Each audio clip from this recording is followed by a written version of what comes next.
Hi good morning. நம்ம எதிர்பார்த்த மாதிரியே வந்துட்டு குரூப் 4 நோட்டிஃபிகேஷன் வந்துருச்சு. இது வரலும் வந்துட்டு அப்ளை பண்ணாதவங்க கொஞ்சம் வேகமாக வந்துட்டு அப்ளை பண்ணுங்க. வேகன்சி கம்மியாக இருக்குது அப்படின்னு சொல்லிட்டு ஃபீல் பண்ணாதீங்க. கண்டிப்பாக வந்துட்டு வேகன்சி வந்துட்டு கடைசி நேரத்தில் வந்துட்டு இன்க்ரீஸ் பண்ணுவாங்க.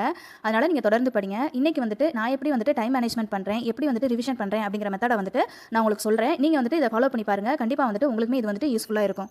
மார்னிங் 4 o'clock வந்துட்டு அலாரம் வச்சு எந்திரிப்பேன். இந்த 4 o'clock எந்திரிச்சேன் அப்படின்னா நம்ம போயிட்டு ரெஃப்ரெஷ் ஆகிட்டு டீ ஆர் காஃபி ஏதாவது ஒன்று எடுத்துட்டு 4:30க்கு வந்துட்டு படிக்க ஸ்டார்ட் பண்ணுவேன்.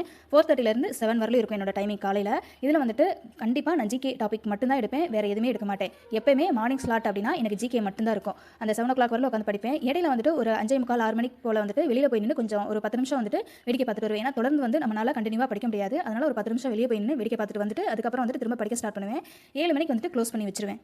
4 மணிக்கு எந்திரிக்கிறது அப்படிங்கிறது வந்துட்டு எல்லாத்துக்குமே கொஞ்சம் கஷ்டமாக தான் இருக்கும். ஆனால் வேறு வழி இல்லை. ஒரு 2 மாதம் தான் வந்துட்டு காலையில் வெள்ளனா எந்திரிக்க போகிறோம். நீங்கள் அலாரம் வச்சுட்டு படுக்கிறப்ப வந்துட்டு அலாரமை வந்துட்டு பக்கத்தில் வைக்காமல் கொஞ்சம் தூரமாக வைங்க. நீங்கள் எந்திரிச்சு போய் அதை ஆஃப் பண்ணுறது மாதிரி பாருங்கள். இந்த மாதிரி பண்ணுறப்ப வந்துட்டு தூக்கம் வந்துட்டு உங்களுக்கு கொஞ்சம் கலைஞ்சிரும். இது இல்லாமல் வந்துட்டு 4 நாளைக்கு வந்துட்டு நீங்கள் அலாரம் வச்சு எந்திரிச்சிங்க அப்படின்னா 5வது நாள் வந்துட்டு நீங்கள் அலாரம் வைக்காமையே ஆட்டோமேட்டிக்காக நீங்களே வந்துட்டு முழிச்சிருவீங்க. அதனால் காலையில் 4 மணிக்கு எந்திரிச்சு படிக்கிறதுக்கு ஸ்டார்ட் பண்ணுங்கள். நெக்ஸ்ட் வந்துட்டு 7லேருந்து 9:30 வரலும் எனக்கு கிச்சன் இருக்கும், வீட்டு வேலையும் இருக்கும். அந்த எல்லா வேலையும் வந்துட்டு 9:30க்குள்ளே வந்துட்டு மேக்ஸிமம் வந்துட்டு முடிச்சிருவேன். 9:30க்கு வந்துட்டு நான் சாப்பிட்டுட்டு உட்காந்து அப்படின்னா காலையில் படித்தோம் பார்த்தீங்களா ஜிகே, அந்த டாபிக் எடுத்துகிட்டு ஒரு தடவை ரிவிஷன் பண்ணுவேன். ரிவிஷன் பண்ணிவிட்டு நெக்ஸ்ட் வந்துட்டு தமிழ் டாபிக் வந்து எடுப்பேன். லாஸ்ட்டாக வந்துட்டு எது முடிச்சனோ அதுலேருந்து வந்துட்டு ஒரு தடவை ரிவிஷன் பண்ணிவிட்டு திரும்ப வந்துட்டு தமிழ் ஸ்டார்ட் பண்ணுவேன். தமிழ் வந்துட்டு மேக்ஸிமம் வந்துட்டு இலக்கணமாக இருந்துச்சு அப்படின்னா ஒரு 4 இல்லைனா 5 டாபிக் வந்துட்டு படிப்பேன். இது மேக்ஸிமம் வந்துட்டு நான் தமிழ் படிக்கிறது எல்லாமே வந்துட்டு ஓல்டு தமிழ் புக்கும் நியூ தமிழ் புக்கும் தான் படிக்கிறேன். இதை முடிச்சதுக்கப்புறம் ஏதாவது ஒரு டெஸ்ட் கொஸ்டின் பேப்பர் வந்துட்டு போட்டு பார்ப்பேன். அதாவது டெஸ்ட் போட்டு பார்ப்பேன். நம்ம டெலகிராம்லேயே வந்துட்டு நிறைய கொஸ்டின் இருக்குது. நான் வந்துட்டு போட்டு பார்க்குறது ஏனி டெஸ்ட் பேட்ச் தான். இதை வந்துட்டு ரெகுலராக பண்ணிக்கிட்டே இருக்கேன். இது முடிச்சதுக்கப்புறம் வந்துட்டு சாப்பிட்டுட்டு கொஞ்சம் நேரம் ரெஸ்ட் எடுப்பேன். ஒரு 2:30 வரல வந்துட்டு சாப்பிட்டுட்டு ஓப்பனாக சொல்ல போனால் தூங்கிடுவேன் அந்த டயத்தில். 2:30க்கு மேலே வந்துட்டு மேக்ஸ் வந்துட்டு பார்க்க ஸ்டார்ட் பண்ணுவேன். மேக்ஸ் வந்துட்டு மேக்ஸிமம் வந்துட்டு ப்ரீவியஸ் இயர் கொஸ்டின் பேப்பர் அப்புறம் வேறு ஏதாவது இன்ஸ்டியூட்டில் நடக்கக்கூடிய டெஸ்ட்டில் வந்துட்டு இருக்கக்கூடிய மேக்ஸ் டாப்பிக்லாம் வந்துட்டு சால்வ் பண்ணி பார்ப்பேன்.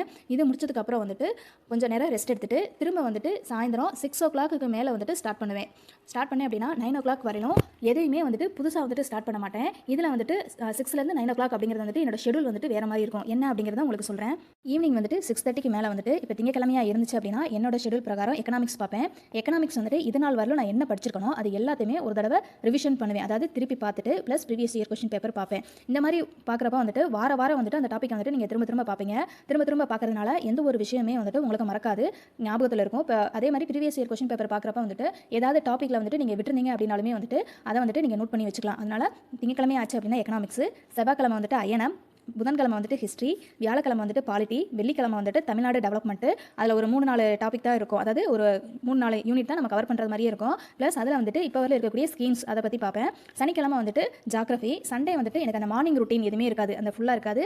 சாயந்தரம் அந்த 6 மணிக்கு மேலே வந்துட்டு ரிவிஷன் பார்ப்பேன். அதில் ஃபுல்லாக வந்துட்டு சயின்ஸ் தான் பார்ப்பேன். சண்டே மட்டும் வந்துட்டு எந்த ஒரு இதுவுமே நான் புதுசாக படிக்கவும் மாட்டேன், எதுவுமே பண்ண மாட்டேன். அந்த ரிவிஷன் மட்டும்தான் பண்ணுவேன். என்னோட டைமிங் ஸ்லாட் வந்துட்டு இந்த மாதிரி தான் இருக்குது. உங்களுக்கு வந்துட்டு டைமிங் வந்துட்டு எப்படி இருக்குது அப்படிங்கிறத வந்துட்டு நீங்கள் வந்துட்டு தனியாக ஷெடியூல் பண்ணுங்கள். ஆனால் டெய்லியுமே வந்துட்டு ரிவிஷன் அப்படிங்கிறத வந்துட்டு ஒன்று கண்டிப்பாக கொண்டுட்டு வாங்க.